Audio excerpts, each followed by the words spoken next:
In a move that has sent shockwaves through academia, former President Donald Trump has launched an unprecedented assault on American universities. His actions, characterized by aggressive funding cuts, intrusive investigations, and sweeping demands, represent a dramatic escalation in his long-standing feud with institutions of higher learning. This crackdown, widely seen as politically motivated, has raised profound concerns about academic freedom, federal overreach, and the politicization of anti-Semitism. Trump's offensive, which targets both public and private universities, has plunged these institutions into a state of crisis and uncertainty. From Ivy League giants like Columbia and Harvard to smaller liberal arts colleges, the message is clear: dissent will not be tolerated, and compliance with the Trumpian agenda is non-negotiable. This essay will delve into the alarming timeline of Trump's actions, examining the key issues at stake and the devastating impact on some of America's most prestigious universities. We will explore the chilling effect this crackdown is having on academic discourse and the very principles of intellectual inquiry that underpin higher education. This is not just an assault on universities, it is an assault on the very foundations of American democracy. Trump's offensive against universities has been building for years, fueled by his animosity towards institutions he views as bastions of liberal elitism and anti-Trump sentiment. However, recent months have witnessed a dramatic escalation, marked by a series of increasingly aggressive actions. The timeline of events paints a stark picture of a coordinated campaign to silence dissent and exert control over the intellectual landscape of American higher education. It began with investigations, morphed into demands for draconian policy changes, and culminated in crippling funding cuts designed to bring defiant institutions to their knees.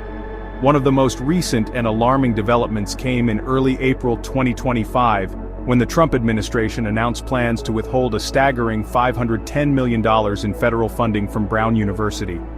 This move, which follows similar actions against Columbia and the University of Pennsylvania, was justified on the grounds of alleged anti-Semitism and the university's refusal to dismantle its diversity programs. Just weeks earlier, in March 2025, Columbia University was hit with the cancellation of $400 million in federal grants and contracts, marking the first major blow in this escalating campaign. These punitive measures, which have sent shockwaves through academia, are merely the tip of the iceberg. Central to Trump's justification for targeting universities is the charge of anti-Semitism, a deeply serious accusation that warrants careful scrutiny. While there is no doubt that anti-Semitism is a real and growing problem on college campuses and beyond, critics argue that Trump is cynically weaponizing this issue to silence legitimate criticism of Israel and stifle pro-Palestinian activism. The timing of these accusations, often following campus protests related to the Israeli-Palestinian conflict, has raised red flags among academics and civil liberties groups. They argue that Trump is exploiting the genuine and justified concern over anti-Semitism to advance a broader agenda of suppressing dissent and controlling the narrative on Israel. The conflation of anti-Semitism with criticism of Israeli government policies is a dangerous and misleading tactic, critics warn. It creates a chilling effect, making students and faculty hesitant to engage in open and honest discussions about one of the most pressing issues of our time. Furthermore, by imposing a narrow and politically motivated definition of anti-Semitism, Trump is effectively attempting to dictate what can and cannot be said on college campuses, a clear violation of the principles of free speech and academic freedom. While Trump's crackdown on universities is ostensibly framed around combating anti-Semitism, a closer examination reveals a clear pattern of targeting institutions with active pro-Palestinian movements. This suggests that these actions are not solely about addressing anti-Jewish bias, but also about suppressing dissent and controlling the narrative on the Israeli-Palestinian conflict. Columbia University, one of the hardest-hit institutions, has been a hotbed of pro-Palestinian activism in recent years.